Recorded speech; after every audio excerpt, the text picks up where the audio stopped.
अशा भाजपला ठणकावून सांगायचं आहे, अरे तुमच्यात दम नाही, तुमच्यात मर्दानगी नाही, तुमच्यात हिंमत नाही. तुम्ही जर निवडणूक प्रत्येक वेळेस जर उमेदवार चोरून नेऊन फॉर्म चोरून नेऊन निवडणूक अधिकाऱ्यावर दमदाटी करून तुम्ही उमेदवारावर दम देऊन तुम्ही लोकांच्या लेकराचं भर चौकात बळी घेऊन गोळ्या घालून तलवारीनं त्याच्या पोटात तलवारीतून सुद्धा जीव घेऊन जर तुम्हाला निवडणूक करायची असेल तर तुमच्यापेक्षा इंग्रज 100 पट बरे होते. तुम्हाला लईच जर तुम्हाला सत्य भोगायचं नाही तर तुम्हाला ना त्यानं एक काम करा, निवडणूक घाला चुलीत आणि तुम्हीच 50-100 वर्ष राज करा. तुमचा एकदा बोकात थंड होऊ द्या, त्याशिवाय तुमचं मन भरणार नाही. अरे मर्दासारखं निवडणूक लढा, ना मर्दासारखं निवडणूक लढू नका. लोकांच्या लेकराचा मारायचा बळी घेऊ नका. खरं तर या महाराष्ट्रातली पोलीस खरंच एक नंबर आहे, ती नादच करायला नाही त्यांचा, पण त्यांची देखील जबाबदारी त्यांचं देखील कार्य खरंच यांनी पोलिसांचा हात बांधले तर भाजपचं गृहमंत्री मुख्यमंत्र्यांनी पोलिसांचा हात बांधले तर पोलिसांना काही करताही नाही आणि याचा फायदा घेऊन यांनी डायरेक्ट विरोधकांना संपवण्याचं काम चालू केलेलं आहे. मला या माध्यमातून एकदा सांगायचं, या पोलीस प्रशासनाचे हात मोकळे करा.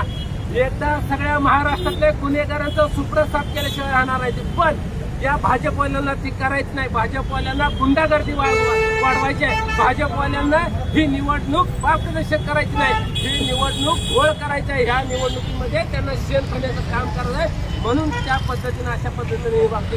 माझी या माध्यमातून थेट देवेंद्र फडणवीसाला विनंती आहे, अहो देवेंद्र फडणवीस साहेब, अहो तुम्हाला कुणीतरी चांगलं म्हणतंय का? अहो ती ओरिजिनल जी भाजप होती ना, ओरिजिनल त्यांनी जीवाचं रान केलं, रक्ताचं पाणी केलं. हे भाजपच्या कार्यकर्त्याच्या घरावर तुम्ही नांगर फिरवला आणि भ्रष्टाचारी लाखो करोड रुपये भ्रष्टाचार केलेल्या माणसाला मान घेऊन तुम्ही बसून तिक्त देण्याचं काम करताय. अहो तुम्ही तुमच्या स्वतःच्या भाजपवाल्याचे झाले नाहीत, तुम्ही स्वतःच्या तुमच्या भाजपच्या कार्यकर्त्या झाले नाही. तुमच्या कार्यकर्त्यांनी जीवाचं रान करून भाजप वोट केलं, त्यांची तुम्ही घरा उद्ध्वस्त करायला निघाला. तुम्ही बाकीच्यांचं तर काय करतात?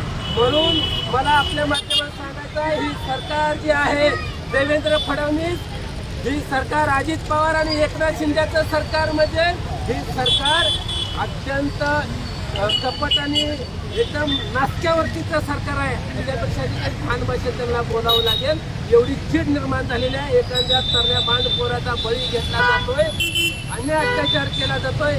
ही सरकार खरंच इंग्रजांपेक्षा वाईट म्हणजे वाईट आहे. या सरकारच्या मनगटात ज्ञात नाही. यांनी आता सरळ 100 वर्ष निवडणुकीत लावून त्यांचा बोका थंड होत तर त्यांनी सत्ता भोगत बसावं.